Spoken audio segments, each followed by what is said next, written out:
चिंता संतान हंतारो यत्पादाम्बुजरेण स्त्रियाणां तान् निजाचार्यान् प्रणमामि मुहुर्मुहुः यदनुग्रहतो जन्तुः सर्वदुःखातिगो भवेत् तमहं सर्वदा वन्दे श्रीमद्वल्लभनन्दनम् अज्ञानतिमिरान्धस्य ज्ञानाञ्जनशलाकया चक्षुरुन्मीलितं येन तस्मै श्रीगुरवे नमः। नमामि हृदये शेषे लीलाक्षीराब्धिशायनम् लक्ष्मी सहस्रलीलाभिः सेव्यमानं कलानिधिम् चतुर्भिश्च चतुर्भिश्च चतुर्भिश्च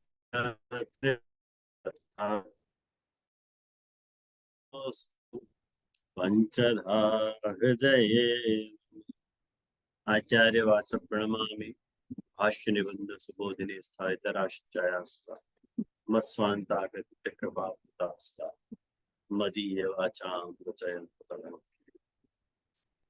धर्म प्रज्यत कैतवो वत्र परमो निर्मत्सराणां सतां वेद्यं वास्तवमत्र वस्तु शिवदं तापत्रयोन्मूलनम् श्रीमद्भागवते महामुनिकृते किं वा परैरीश्वरः सद्यो हृद्यवरुध्यते अत्र पृथिवीः शुश्रूषुभिस्तक्षणात् निगमकल्पतरोर्गलितं फलं शुकमुखाद् अमृतद्रवसंयुतम् पिबत भागवत रसमालयं मुहुः अहो रसिका भुवि भावुकाः।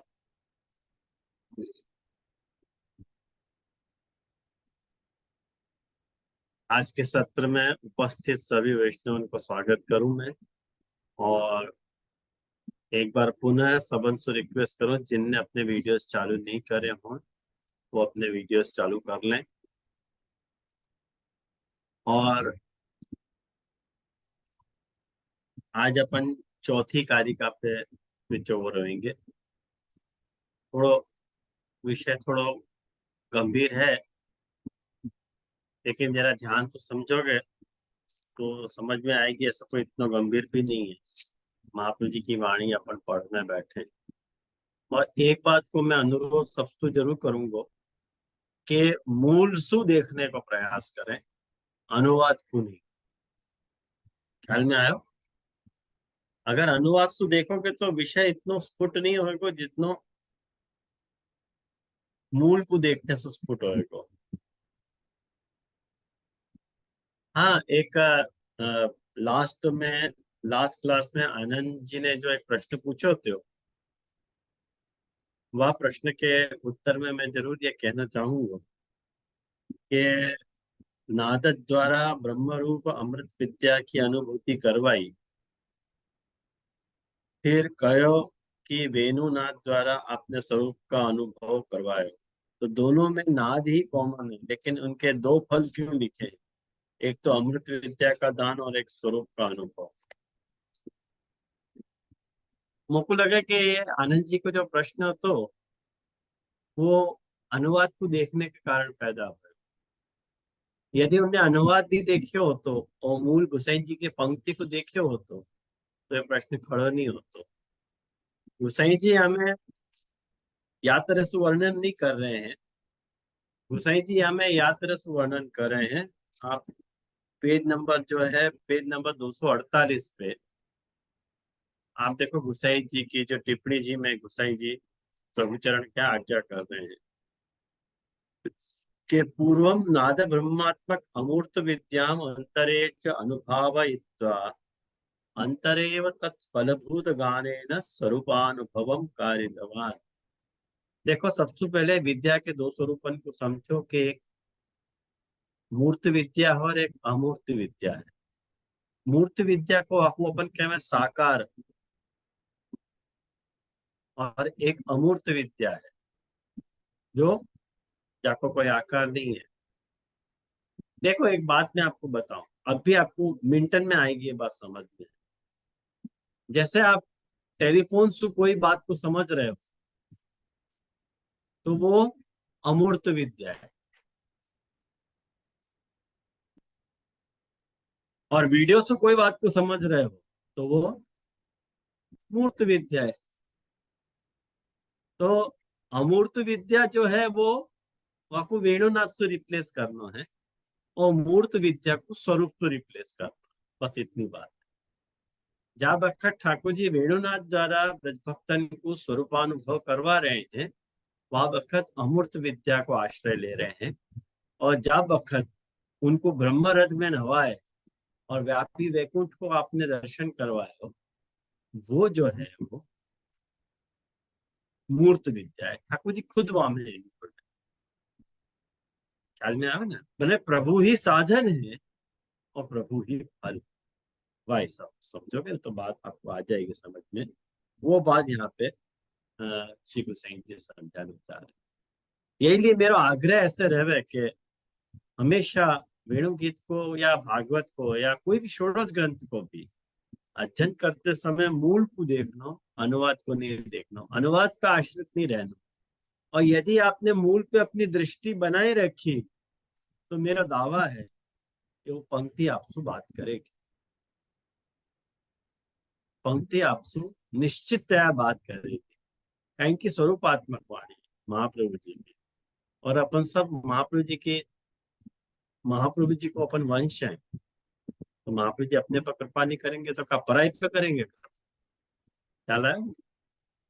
तो आज को विषय में अपन ने अब तक ये बात समझी कि आसक्त्या वर्णनम तस्मात् विद्यांते वर्णते स्फुटम। और ये आसक्ति को वर्णन अब आयो है वो विद्या के अंत में आयो है। ये बात अपन ने यो देखी कि गुसाई जी ने भी आपको बहुत सुंदर समझाया कि श्लोक पंचकानंतर गान आरंभोक्ति व्यंजितम अर्थ विद्या। मैंने 5 श्लोक के बाद उनको गान को आरंभ करने की स्फूर्ति है। ख्याल में आ ना। और जब उनने गान आरंभ कियो तो वो 5वें श्लोक से जो है वो स्वरूप वर्णन करने में वो समर्थ थे। और इति वेणु रवम राजन सर्वभूत मनोहरम श्रुत्वा हृदस्त्रिया सर्वा वर्णयंतो अभिरे मिरे। वो 6ठे श्लोक में जाके ये बात कह दी कि वो वर्णन करने लगे, सुखदेव जी ने कही। तो ये जो 5 श्लोक है, पिछली बार मैंने आपको ये बात बताई थी, हमेशा भागवत जी को और सुबोधि जी को पैरेलल पास में रखो, तब जाके आपको पंक्ति एकदम बाय हार्ट होगी, लगेगी पंक्ति। जरा सो आपको ध्यान बट्यो कि पंक्ति आपके समझ से बाहर हो जाएगी। तो ये बात अपन ने देखी थी। तो आगे श्री गुस्सा महाप्रभु जी आज्ञा करें कि कालाधिको हरिश्चात्र, पेज नंबर 250 पे, पेज नंबर 250 की सबसे पहली लाइन। और देखो महाप्रभु जी को जो सुबोध नीति है, वाक्य नीति है, एक ब्लैक लाइन है, वो पृथककरण के लिए है कि भाई वो सुबोधनी जी नहीं है नीचे वाली। या लिए वाक्य ऊपर नेमिंग करी गई है टिप्पणी करके। टिप्पणी मतलब श्री गोसाई जी की है। वाक्य नीचे लिखा है प्रकाश, प्रकाश पुरुषोत्तम जी को है। वाक्य नीचे लिखा है योजना, योजना है लालू भट्ट जी की। और वाक्य नीचे है कारिका, कारिका जो है वो निर्भय राम भट्ट की कारिका है। ये याद तरह से तो छापी गई है कि ये चारों या पेज पे या के लिए हैं कि इन चारों ने ही, टिप्पणीकार, प्रकाशकार, योजनाकार और कारिकार्थकार ने ऊपर के मूल श्लोक पे कुछ न कुछ कहे हो, तो वो रेफरेंस टू कॉन्टेक्स्ट अपने को वही मिल जाए करके इनकी प्रिंटिंग वही पेज पे। आपको मतलब या को कनेक्शन ऊपर वाले सुबोध जी में कहीं ना कहीं है। उदाहरण के लिए अ, कालाधिक इत्यादि ना, तो ऊपर आपको कालाधिक मिल जाए। मैं जब गोपाल भाई तो पढ़तो तो विष्णु, तो गोपाल भाई मुझको ये सिखाते थे कि जब भी अपन सुबोधि जी को अध्ययन करें, तब मूल कारिका या मूल सुबोधि जी के जो भी वचन हुए, और उन वचनन पे प्रभुचरण के या पुरुषोत्तम जी के या वल्लभ जी के या लालू भट्ट जी के जो भी वचन हुए, उनने कौन से श्लोक को उद्धृत कियो है, बाकी ऊपर नाम लिख लो।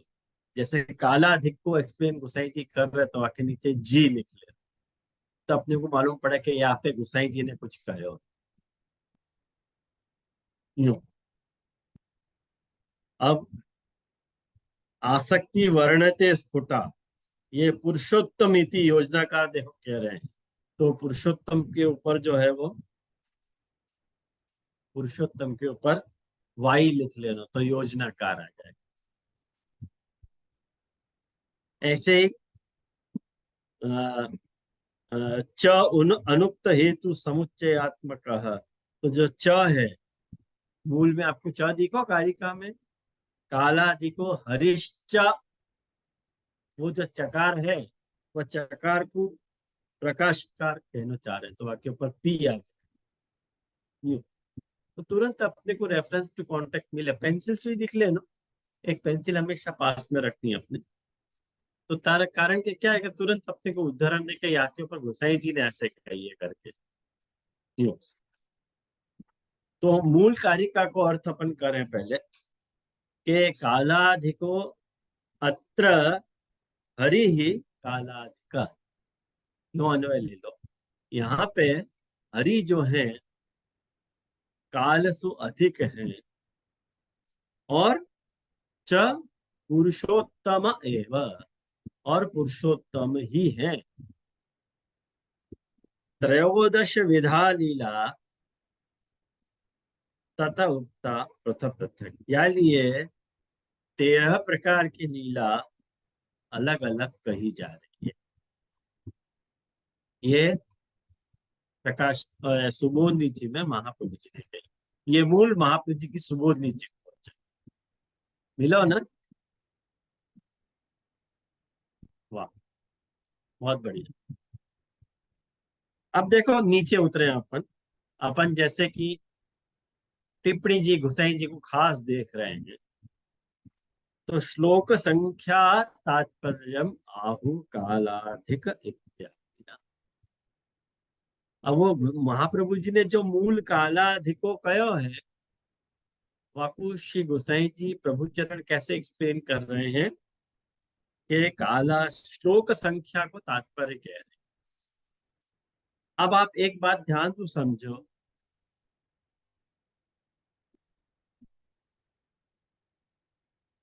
पूरे वेणु गीत में 6 श्लोक सु, 5 श्लोक सु, तो देखो पंच विद्या को निरूपण आयो। आप ऐसे गिन लो, उंगली पे गिनो। 5 श्लोक सु पंच विद्या को निरूपण करके 5 श्लोक। छठे में सुखदेव जी को वेणु गीत के लिए तैयार है ऐसे कहनो, 6 श्लोक। वाक्य बाद 13 श्लोकन सु वेणु गीत को अनुभव, वेणु गीत को वर्णन, तो कितने भय, 13 6 19, और एक उपसंहार क्वेश्चन। 20 श्लोक है वेणु गीत में। कितने श्लोक है? 20। 20 में सु 6 निकाल दो और एक निकाल दो, लास्ट को उपसंहार को एक निकाल दो और ऊपर के 6 निकाल दो, तो कितने बचे? 13। अब वो 13 श्लोकन में जो वेणु गीत को वर्णन श्री गोपी जनन के द्वारा किया जा रहा है, उन 13 श्लोकन को तात्पर्य यहाँ पे महाप्रभु जी बतलाना चाह रहे हैं, ऐसा गोसाई जी कहने के। त्रयोदश विधा लीला, कालाधिक इत्यादि ना। तो कह रहे कैसे समझ में आवे, तो गुसाई जी को कैसे एक्सप्लेन कर रहे हैं कि द्वादश मासात्मक कालो, मास कितनो होवे, महीना, 12 महीना होवे। काल के कितने, काल अपनी गणना कैसे करे कि भाई 12 महीना हो जाए तो 1 बरस पूरा, या द्वादशांग पुरुष, या तो द्वादश पुरुष कितनो होवे, द्वादशांग होवे। यह तद अधिक संख्या ये, यहाँ पे 12 नहीं करके 13 गए। तद अधिक संख्या ये पता चलने पे तद अधिकत्व ज्ञाप्यते, वासु अधिकता पता चल रही है। यासु कह रहे हैं कि यहाँ पे पुरुषोत्तम को वर्णना है। आई समझ में, 12 नहीं 13, पुरुषोत्तम का संबंध कैसे आ रहा है कि भाई मास, जो मास काल है वो 12 महीना को काल हो है, द्वादश मासात्मक है काल। अच्छा, तुमको वो समझ में नहीं आ रहा है। गुसाई महाप्रभु गुसाई जी कह रहे हैं कि द्वादशांग पुरुष ले लो, 2 हाथ 2 पैर मस्तक हृदय वगैरह वगैरह, जानू, ऐसे कोई भी 12 अंग ले लो, द्वादशांग ले लो। बहुत फेमस है अपने भागवत के द्वादशांग, आपको गिनाने की जरूरत नहीं है अपनी। तो द्वादशांग सु भी अधिक एक संख्या 12 हो रही है, मैंने द्वादशांगो हवई पुरुष, पुरुष कैसो होवे, औपनिषद पुरुष कैसो होवे, द्वादशांग। वह पुरुष को जो पूर्णत्व है वो 12 संख्या से बताए गए है औपनिषद पुरुष को। यहाँ पे वो कह रहे हैं कि भाई वो पुरुष नहीं है, वो पुरुषोत्तम है, पुरुषन में जो उत्तम है वो है। या लिए यहाँ पे पुरुषोत्तम को वर्णन 13 श्लोक। जैसे 12 महीना सु अधिक एक काल होवे, तो वो अधिक मास होवे कि नहीं, वो अधिक मास भी, अधिक मास को जो अधिपति देवता है वो भी तो पुरुषोत्तम ही है। याकली वाह सप्तु भी पुरुषोत्तम आ रहे है, और द्वादशांगो हवाई पुरुष है, वाई सप्तु भी पुरुषोत्तम आ रहे है। तो यहाँ पर पुरुषोत्तम का वर्णन है। या लिए महाप्रभु जी बापू एवकार लगा के कहना चाह रहे हैं कि कालाधिको अत्र हरि ही कालाधिको पुरुषोत्तम एवं। मुख पर लगे पंक्ति कारिका एकदम स्पष्ट है, या में कोई अनुपपत्ति नहीं लग रही है। इतना कह के गुसाई जी तो चुप हो गए। अब थोड़ा पुरुषोत्तम जी को देखें, यहाँ पर पुरुषोत्तम जी क्या क्या कर, अभिज्ञा स्वरूपम प्रकटयन्ति श्लोक इत्यादि ना। अब आप देखो, जनरली उमंग तू पढ़ो याली तो पता होगी ये बात, कारण कि तुम वहां पे सेशन अटेंड कर रहे हैं तो पता होनी चाहिए बात कि जो भी सबॉर्डिनेट व्याख्याकार हो, माने परवर्ती व्याख्याकार, उन व्याख्याकार को मूल को टच करने का अधिकार नहीं, मूल को नहीं एक्सप्लेन कर सकते। पहले जो गुसाई जी ने कहा कि जो लॉ को वचन है, महाप्रभु जी गोपीनाथ जी और गुसाई जी तीनों के वचन अपने यहाँ सुप्रीम कोर्ट के वचन माने गए, तब सर्वोपरि वचन है। तो यदि उन वचनों से यदि तुमको कुछ समझ में नहीं आ रहे, तब जाके तुमको आगे के दूसरे शब्दन को छूने की इजाजत है। क्या सबसे पहले कह रहे हैं कि श्लोक इत्यादि में, तो श्लोक कहाँ पे आया है, टिप्पणी जी को आयो, देखो श्लोक संख्या तात्पर्य माहू आयो। ये मजा है पढ़ने की। श्लोक संख्या तात्पर्य माहू काल श्लोक इत्यादि ना, वो क्या है श्लोक इत्यादि ना? तो पुरुषोत्तम जी क्या कर रहे हैं, अभिज्ञा स्वरूपम प्रकटयति। अभिज्ञा मतलब पहचान, याद या स्मृति चिन्ह, कुछ भी। वो आपको पहचान को स्वरूप प्रकट कर रहे हैं। काय की पहचान करा रहे हो भाई? कौन की पहचान? कह रहे हैं कि श्लोक की भी पहचान, श्लोक में जाको वर्णन करो गया है वाक्य भी पहचान, सबकी पहचान। यानी अभिज्ञा स्वरूपम वर्णयंती प्रकटयंती श्लोकेत्यादिना कारिका द्वये वर्णित इति सर्वत्र अनुसज्जते। अब कारिका द्वय वर्ण्यत, कौन सी कारिका द्वय में? अब देखो, तीसरी कारिका और चौथी कारिका। तीसरी कारिका क्या है कि आसक्ति ही प्रेम पूर्वैव प्रेमापि हरिणा कृतम उद्बोधकंच हरिणा कृतम नान्येन केनचित् आसक्त्या वर्णनम तस्मात् विद्यांते वर्ण्यते स्फुटम। ये जो कारिका, दो कारिका आ रही है, कारिका मतलब समझ गए ना, महाप्रभु जी की। हाँ? उन दो कारिकान को स्वरूप बता रहे हैं। भाई कौन के बारे को, कौन को स्वरूप तुम प्रतिपादित कर रहे हो, कौन को स्वरूप प्रकट कर रहे हो? कि भाई ये जो आसक्ति गोपी जनन को उद्बोधित ही है, वो गोपी जनन की सामर्थ्य नहीं आती भैया, ठाकुर जी की सामर्थ्य थी। उनके साधन वो क्या कर सकती थी? तदवर्ण ही तुम्हारा स्मरंत कृष्ण चेष्टिता नाशकन स्मर वेगे न विक्षिप्त मनसो नृप। अरे उनको तो गान करवे गई कि उनको मूर्छा आ गई। उनको मूर्छा आ गई गोपी जनन को। तो ये जो वर्णन प्रभु के स्वरूपानंद के दान पे वर्णन को श्री गोपी जन अनुभव कर पाई है और बोल पाई है,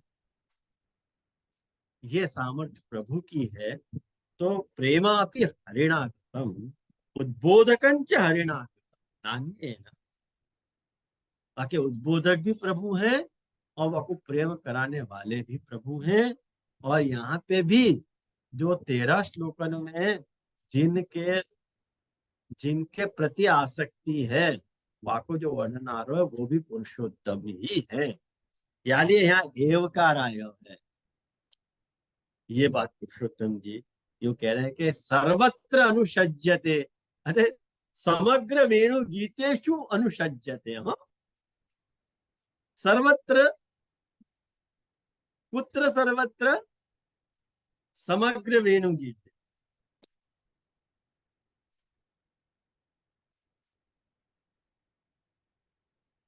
कारिका अर्थस्तु, भाई कारिका, कारिका को अर्थ क्या है? देखो पुरुषोत्तम जी बहुत सुंदर आज्ञा कर रहे हैं कि यतः प्रलय कत्वेपि। ये तो बॉम्बास्टिक वर्ड है ये। आज आपको सच्ची बात बताऊं, आखिर दोपहर मुझको टाइम मिलियो नहीं थोड़ा विषय पर पुनरावर्तन कर। शाम को एक आध घंटा मुझको, दोपहर को 3:30 से 5 बजे के बीच में एक आध घंटा मुझको कुछ अवसर मिले और देखने को विषय। हालत खराब हो गई, प्रलय मिले ही नहीं। प्रलय को अर्थ क्या हो? बहुत शब्द खोजो, पूरा कोश छान मारो, संस्कृत हिंदी खोज, प्रलय के नहीं मिले। मैंने ये कभी सुनो नहीं, प्रलय को अर्थ क्या हो? अब एक बात बताऊं, सर्वोत्तम को पाठ किए एक कृपानाथ, आपके बिना तो कोई गति नहीं। आप ने ऐसी कृपा करी। अब यहाँ पे वही पंक्ति को ध्यान से देखो और आगे की पंक्ति को पढ़ो तो अर्थ स्फुरित हो गए। यो कह रहे हैं, यतः प्रलयकत्वे भी हरित, वो प्रलय करता है, ये कृदंत है, प्रलय करने वालों है। वो कृदंत है, वो तद्धित नहीं है। वो मने विधायक, विधायक शब्द जैसे बना ऐसे वो प्रलायक शब्द बना। अपन क्या ना विधायक है ये, विधानसभा के माने विधानसभा को कोरिलेट करने वालों, पाठ लेने वालों तो विधायक, ऐसे प्रलय को ऑपरेट करने वालों प्रलायक, वास तरह से ये शब्द बने हुए हैं। तो प्रभु प्रलय करता होने पे भी प्रभु हरि है, ये बात महाराज जी कहने जा रहे हैं कि प्रलय करते भी हरित्वाद। और हरि शब्द को अर्थ क्या हुआ है? हाँ मतलब दुख और हरि मतलब शत्रु, दुख के शत्रु है प्रभु, तो प्रलय कैसे करेंगे? ऐसा तो पुरुषोत्तम जी यार, नाक रिगड़ के बल्कि मांग गए यार। ये पुरुषोत्तम जी को चमत्कार है। यथा प्रलयकत्वेपि हरित्वात् कालाधिकश्च पुनः अक्षणवत् फल। इतनी बड़ी कृपा अपन पुष्टि जीवन पे प्रभु की है कि भले वो प्रलय हुए लेकिन प्रभु हरि होवे सु कालाधिक, काल सु अधिक है। और ये बात गोपी जनन ने अनुभव करी है और कह रहे हैं कि पुनः अक्षणवत् फल। और दूसरी बात क्या है, कालाधिक है ये तो बात सही है, लेकिन अपन पुष्ट भक्तन को आंख सु सुलभ अक्षणवत फलक, जैसे आंख सु अपन जैसे हस्तामलकवत हो गए ना, आंख सु जाको अपन मोड़े मोड़ देख सके, ऐसे पुरुष अक्षणवत फलत्वात् पुरुषोत्तम, या ही वह पुरुषोत्तम है। और वो पुरुषोत्तम होने से पुरुषोत्तम जी कह रहे हैं कि क्षर अक्षराद उत्तम एव, क्षर और अक्षर तो उत्तम है। आया, अहम अक्षरादपि चोत्तम, ये जो ठाकुर जी गीता जी में कह रहे हैं कि मैं अक्षर तो भी उत्तम हूँ, वाकई फली वाकई मैंने वापस साम्य अपने को यहाँ देखो मिल गया। यो कह रहे हैं अत्र मतलब कालाधिको हरिश्च अत्र। अत्र को अर्थ क्या कर रहे हैं? देखो अत्र को यो कह रहे हैं कि भक्त वाक्येषु किम भक्ता नाम गोपी जन, और उन भक्तन के वाक्य में वो पुरुषोत्तम को वर्णन किया जा रहा है। जैसे वो, और वो ऐसे वर्णन कर रही है कि जैसे अपन क्या होने लगा। वो ऐसे वर्णन कर रही है कि जैसे आंख के सामने कोई पिक्चर चल रही है, जैसे अपनी आंख के सामने कोई चलचित्र चल रहे हो और अपन कैसे रनिंग कमेंट, जैसे वो मैच चलती हो और वो जो कमेंटेटर जो है वो रनिंग कमेंट्री देवे, ऐसे ठाकुर जी की लीला जो जो भी वहां पे घट रही है वेणु गीत में, वो इनको लाइव रिले हो रही है। गोपी जन वो लाइव माने वो अनुभव कर पाए, ऐसा कुछ है इनके पास शक्ति। तो कह रहे हैं कि पुनः अक्षणवत फल यासु। अब जाके वो पंक्ति लगी, भगवान जाने अभी आप लोगों को लगी कि नहीं लगी, और मैं आपको लगा पायो कि नहीं लगा पायो, वो तो आप जानो और आपको महाप्रभु जाने। हाँ बोल मित्र।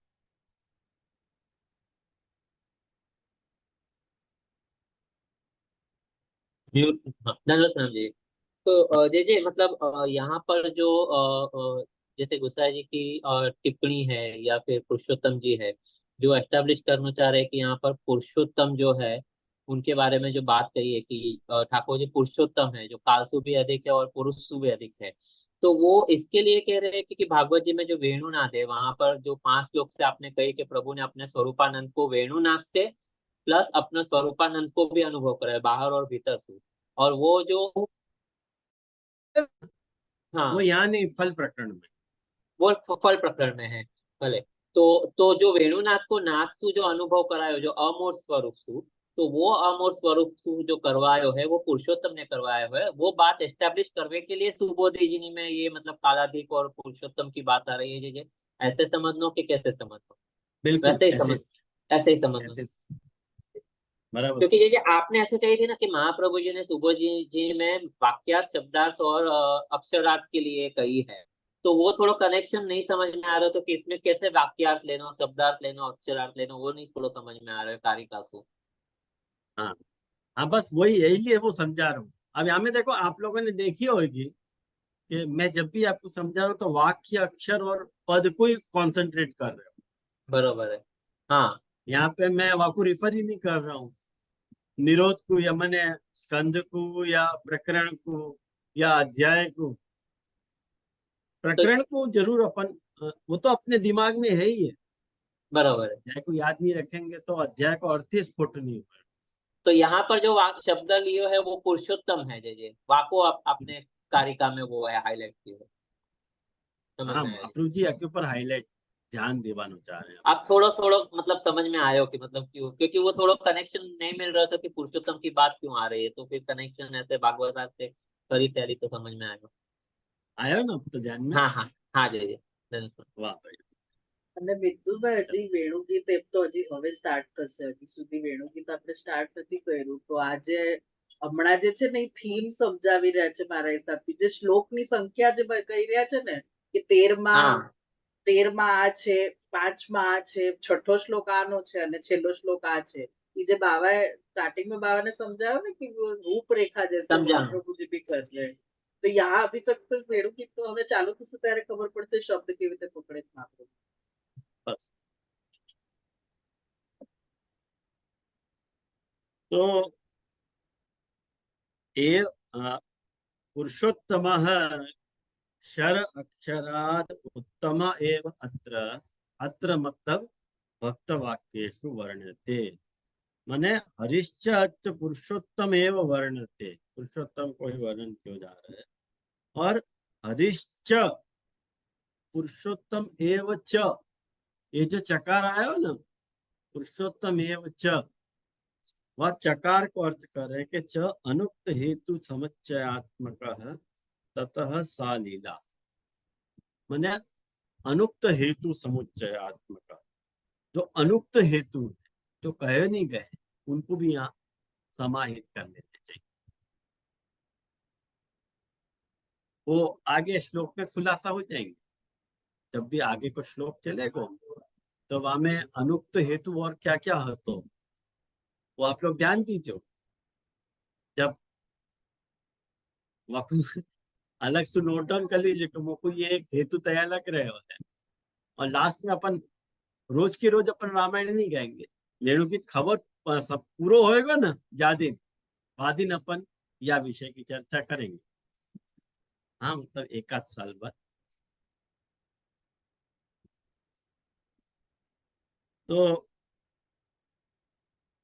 अनुक्त हेतु समुच्चयात्मक ततः सा लीला, मतलब हर 13 श्लोकन में 13 प्रकार की लीला को वर्णन आ रहे हैं कि ठाकुर जी ये कर रहे हैं, वो कर रहे हैं, ये कर रहे हैं, वो कर रहे हैं, वगैरह वगैरह। और वो लाइव वहां चल रहे होते हैं और आपको यहाँ घर पे ये देख पा रहे, कारण कि ब्रज गोपिकाएं जो है वो व्रजस्थ हैं और ठाकुर जी वनस्थ हैं। ठाकुर जी वन में। हाँ, गुजराती को बहुत प्रसिद्ध एक मैंने वो रोल पर एक वनराते वन में वेणु वगाड़ी, क्या है वो, आगे भूल गए, पहले बहुत गाता था। गोकुल में मारे मंदिर है संभड़ा। वो बहुत बहुत फेमस है वो धूल पर। तो एक्चुअली वो वेणु गीत को ट्रांसलेशन है। तो ये यात्रा हो रही है। तो देखो नीचे योजनाकार भी लगभग वही बात कह रहे हैं कि अक्षणवताम इत्यादि त्रयोदश श्लोकै ही निरूप्यमाणो भगवान।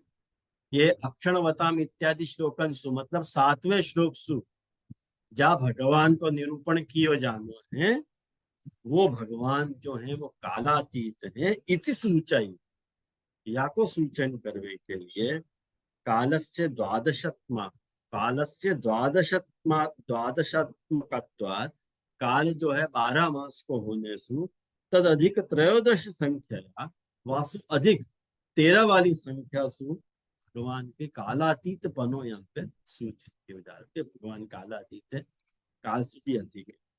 वो एक कॉनोटेशन होगा ना ठाकुर जी को, अपन कैसे बताएंगे, वो बताने की एक स्टाइल है भागवत काल की, वेणु गीत की, कि ठाकुर जी काल सो होती के वो संख्या से भी पता चलते हैं, यो कह रहे हैं। एवं सती या तरह सु कालातीत कालातीत होने में वहां त्रयोदश श्लोकेशु, त्रयोदश श्लोकन में निरूप्यमाणान, क्या बात को निरूपण कियो जानो, क्या बात को, के स्वरूप गुण और लीला उनको नित्यता जो है वो सिद्ध है। देखो पंक्ति कितनी क्लीन है, एकदम अपना अर्थ बोले। आपको लग रही है कठिन, कितनी सरल पंक्ति। नित्यत्वम सिद्धम एवं, कि नित्यता सिद्धि है। पुरुषोत्तम इति, और पुरुषस्य द्वादशांगत्वात् तद अधिक त्रयोदश संख्या त्रयोदश श्लोकेषु प्रतिपाद्यस्य पुरुषोत्तमत्वं सूच्यते। तो ये जो टिप्पणीकार या प्रकाशकार या योजना, ये तीनों एक ही बात कह रहे हैं, यानी तीनों को अपन ने स्वारस्य समझ लिया। तो यहाँ जाकर के जो है वो कार्यकार तो अपना गुरु हो रहे है। और अब जाकर के अपन सुबोधनी जी को आरंभ करें महाप्रभु जी की वाक्पति की। तो ये भगवत लीलार्थम, ये जो है ना, ये गुगुन, ये आभास है जो पूछ रहे थे ना, ये आभास है। मैंने वृंदावन प्रवेश उच्चता यहाँ तक जो कहा ना, वाको आभास नाम दिया। कहें कि खुद ये प्रकाशकार जो है वहां बताएंगे कि भाई आभास में ये बात कही है। तो इन लोगों ने वाको एक कॉइन कर लिया शब्द और वाको आभास नाम दे, तो भाई आभास हो रहे हो। मैंने प्रथम श्लोक में आ क्या रही है बात, वाको निरूपण महाप्रभु जी कर रहे हैं कि भगवत लीलार्थम, भगवान की लीला के लिए पूर्व अध्याय अंत, पूर्व अध्याय के अंत में शरद वर्णिता, वर्षा और शरद ऋतु को वर्णन आयो है 6ठे अध्याय में, बराबर, वैराग्य लीला के तहत। ततो अत्र वाक्य बाद यहाँ पे लीला अर्थ, लीला करने के लिए भगवतो वृंदावन प्रवेश, भगवान को वृंदावन प्रवेश या को वर्णन कर जा रहे। ख्याल में आओ। तो ये जो या को, या में पहले श्लोक में पंच पर्वा में सु प्रथम विद्या वैराग्य को, पंच विद्या जो है हमें सु वैराग्य को, वैराग्य सांख्य योग तप और भक्ति, ये जो विद्या के 5 पर्व हैं, वह सु प्रथम पर्वात्मक विद्या जो वैराग्य है, वाको वर्णन यहाँ किया जा रहा है। ठीक है। इच्छम शरत स्वच्छ जलम पद्माकर सुगंधिना न्यविशत वायुना वातम सगो गोपाल पूज्यतः। सुखदेव जी ने क्या कही कि या प्रकार से जो है इत्थम शरदति, और हाँ बोलो।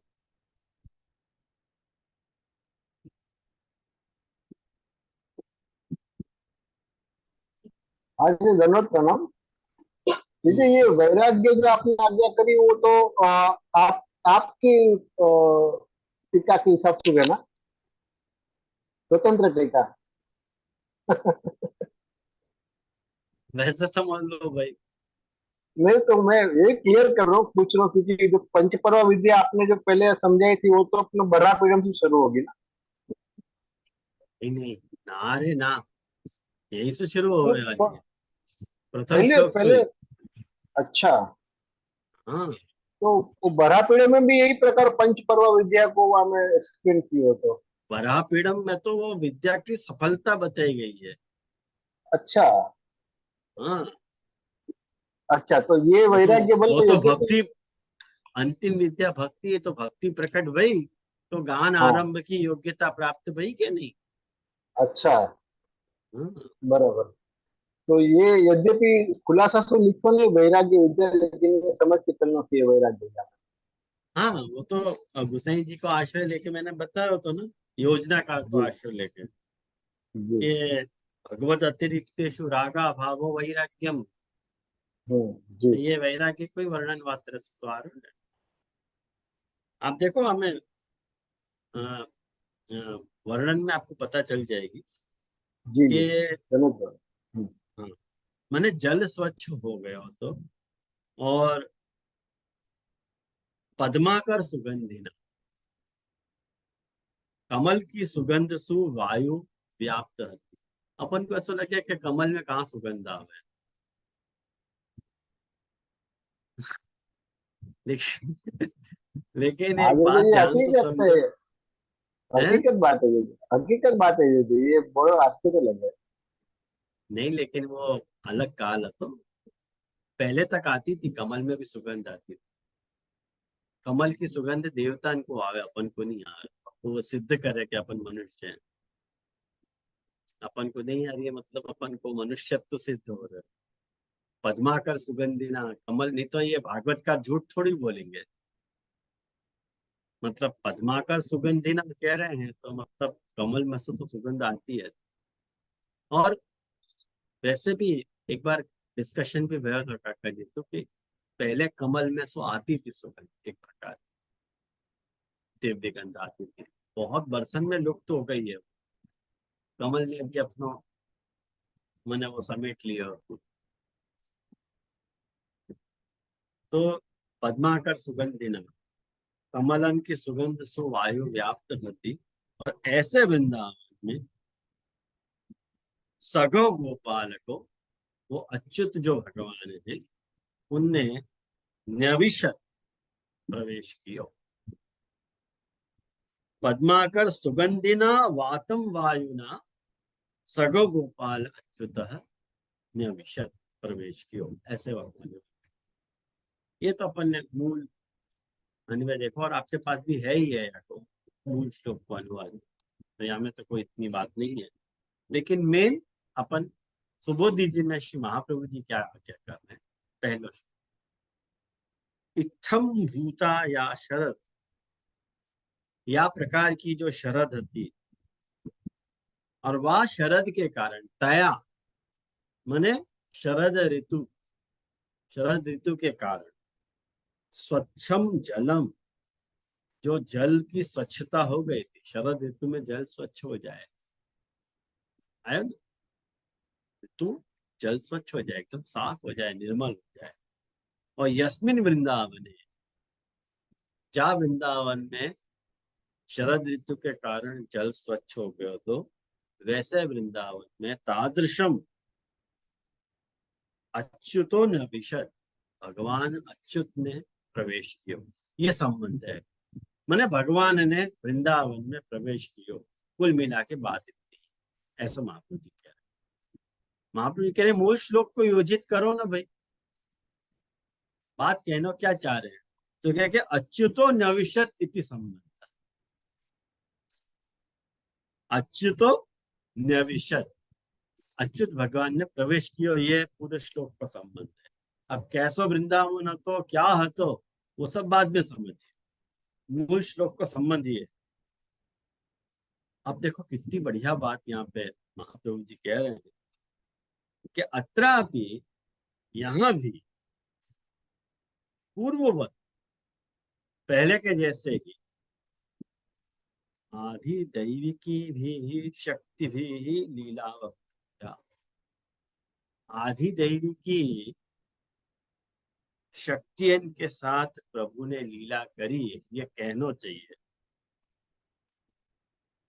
वहां तत्र नायक उत्कर्षार्थम अच्युत इत्यादि, वहां भगवान को अच्युत टाइटल कह के बताया। तो भगवान पुरुषोत्तम ने कह के क्या बताया वहां? अच्युत, अच्युत कहो। वासु नायक को उत्कर्ष बताया वहां।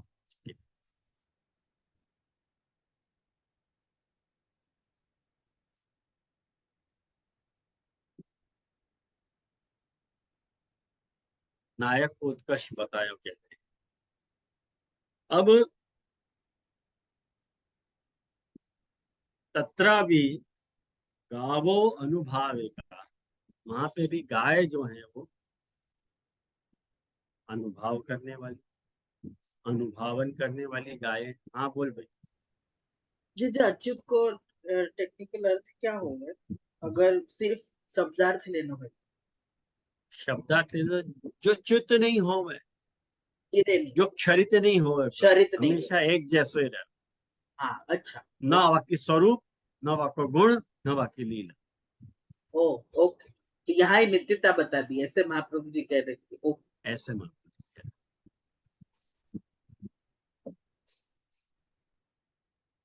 तत्र तत्रा भी गावो, गावो मतलब गाय, अनुभाविका वो अनुभव करने वाली है, अनुभावन मतलब पहचानने वाली है।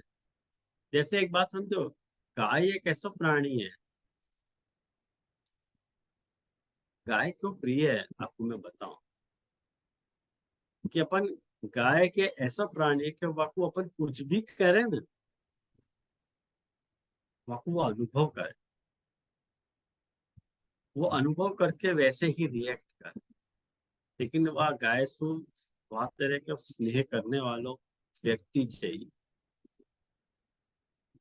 मतलब हमने जब यहाँ पे वो नाटिका करी थी ना, मैंने वो कौन सा नाटिका करी थी यहाँ पे, बेटी जी ने नाटिका गाया, मुझको नाम एकदम से भूल गया। वह नाटिका में हमारे यहाँ जो गाय रहती सुरभि, मैंने भी एक्टिंग है। कौन बोल? હરરાયજીની નિત્ય લીલા જે છે હરરાયજી મહાપ્રભુજીની નિત્ય લીલા પર हाँ, हरिराय जी महाप्रभु जी की नित्य लीला पर। बाकी पर तो हमें वो गाय ने भी एक्टिंग करी। तो गाय को कही है कि जब ठाकुर जी उछल कूद करें ना तो वैसे ऊपर देखियो, यहाँ वहां देखियो, ऐसी देखो। आप देखो नाटिका, प्रीत रीत बने क्या है वो नाम एकदम से भूल रहा हूँ। सेवा रीति प्रीति व्रत जन की, सेवा रीत प्रीत वृज्जन की, ये नाटिका का नाम। वह नाटिका में सबने ऐसी एक्टिंग, मैंने गाय ने तो ऐसी एक्टिंग करी खूब। तो वो अनुभावन करेंगे गाय, ठाकुर जी जो भी लीलाएं करें ना, वो अनुभावन उनको हुए। और गोपाला सेवका, गोपाल कैसे हैं? सेवक है। शक्ति नाम निर्भयत्वात् एते देवा साक्षिणा, शक्ति नाम शक्ति की निर्भयता के लिए ये जो देव है वो साक्षी हैं। अब देखो महाप्रभु जी ने ऐसे सब पदन के प्रयोग करे हैं, वो तो गोसाई जी नहीं होते तो पता ही नहीं चलती। देव मतलब गोप बालक हो, यहाँ पे देव को अर्थ गोप बालक ले रहे हैं, तो नीचे बता रहे हैं, यहाँ पे टिप्पणीकार बता रहे हैं, गोसाई जी बता रहे हैं। तो यूं कह रहे हैं कि या लिए ठाकुर जी ने मैंने वहां पे जो लीला करी है, वहां के साक्षी कौन है? देव वहां के साक्षी। कारण कि रमण जो है, जो भी रमण भयो, जो कह रहे हैं कि जल स्थल भेदे न द्विविधम, जल और स्थल के भेद से विविध रमण भयो है। और निर्भर रमणे माने जल में भी रमण हो गए और स्थल में भी रमण आयो ख्याल में। पूरा गंभीर अध्ययन जरा ध्यान से समझिए, कुछ मैं एक्सप्लेन कर पाऊंगा, कुछ नहीं भी कर पाऊंगा। निर्भर रमण है माने रमण को जब जब अपन को एकदम निश्चितता से रमण करना है, वह में वायु अपेक्षा, वायु की भी अपेक्षा है और जल की भी अपेक्षा है, स्थल और जल दोनों की अपेक्षा है। और स्थल में वायु की अपेक्षा है। स्थल में कैसी अपेक्षा है? वायु की अपेक्षा है। कैसी वायु? शीतल वायु, पद्माकर सुगंधिना, हाँ? पद्माकर सुगंधिना वायुना वातम। और जल क्रीड़ायाम, और जल क्रीड़ा के लिए निर्मलता और शीत को अभाव। जल क्रीड़ा जब करें तब वहां में निर्मलता हो गए और शीत को अभाव। अब शीत को अभाव कैसे हो गया, ये सब मुझसे मत पूछिए, आप लोग समझ लीजिए। तो और क्या है, निर्मलता कैसे आई? तो कहने के शरदा नैर्मल्य शीत भावश्च उत्तः शरत स्वच्छ जल। वो शीत भावता शरद ऋतु के कारण निर्मलता आई वहां में, और शीत को अभाव भी कहो है। माने शरदा स्वच्छानि जलानि यत्र, माने शरद, शरद के कारण स्वच्छ जल जहां है, ऐसे वृंदावन में ठाकुर जी ने प्रवेश किया। विशेषतः कर्मा निर्देशात क्रीडार्थम जल प्रवेश। वास्तव में तो क्या किया है,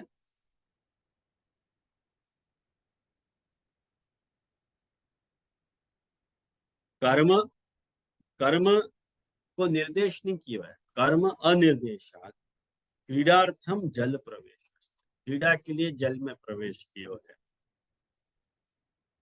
पद्माकराणाम सुष्ठुयो गंधः शैत्य सहित तद्वान सुगंधि एतादृश वायुना वातम वनम अभिषेक।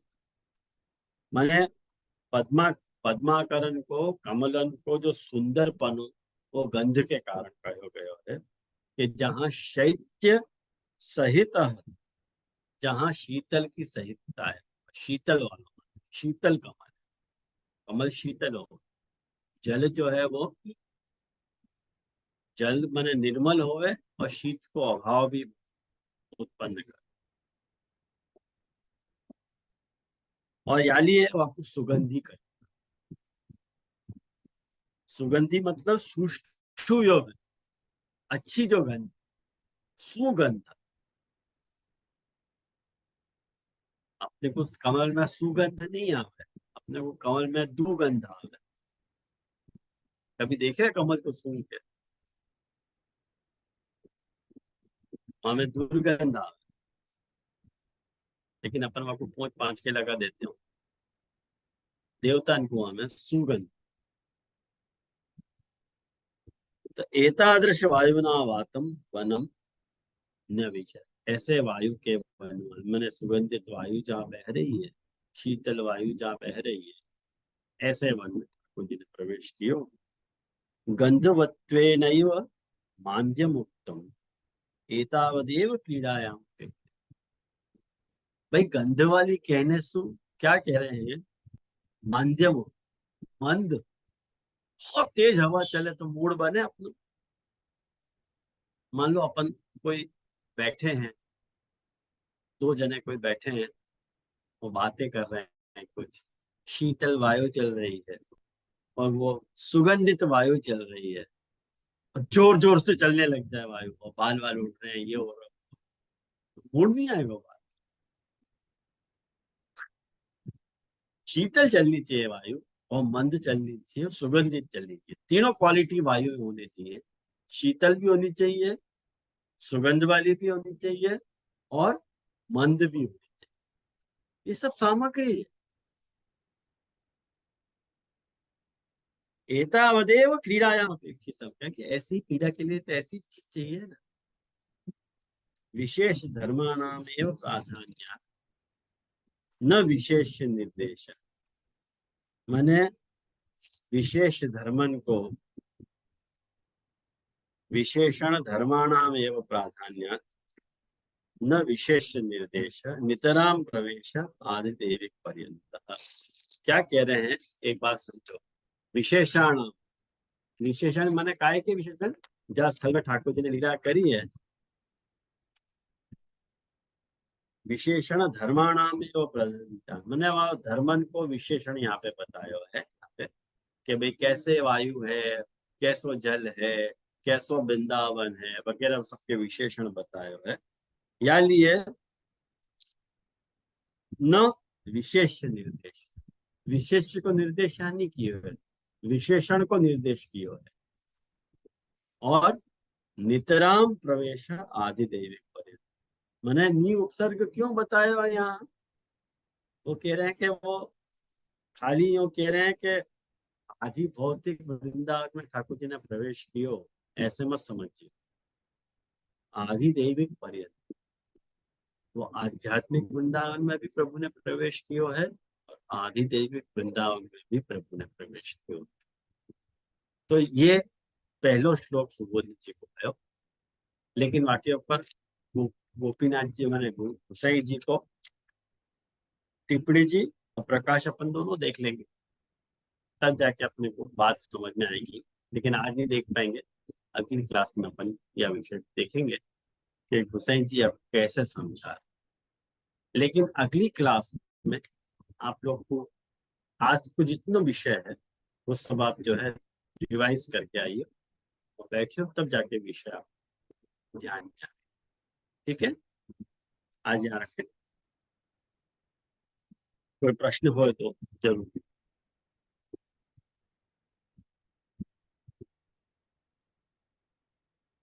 हाँ बोलो निशा।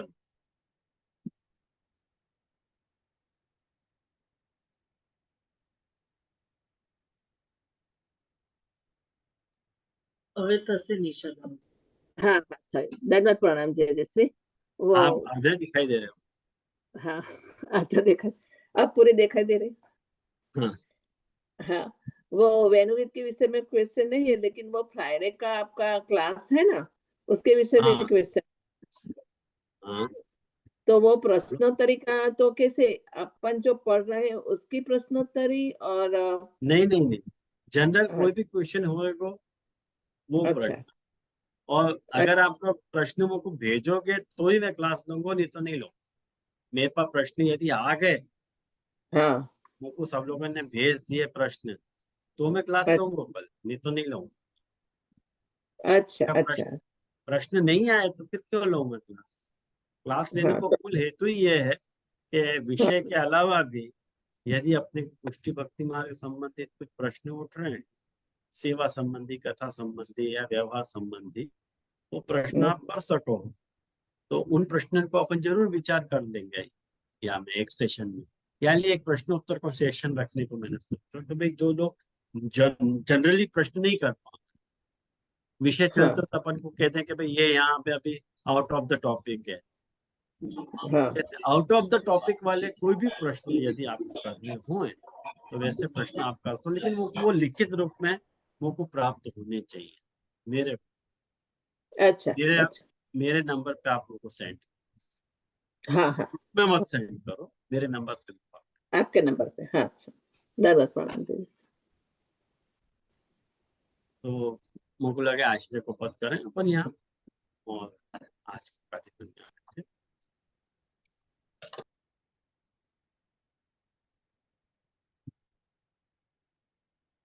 इन चरणन के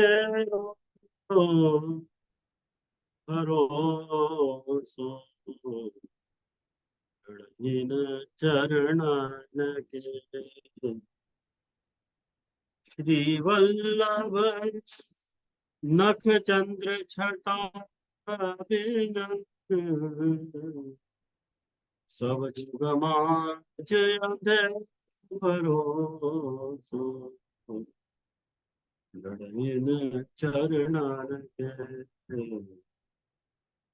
साधन और नहीं आर कलीन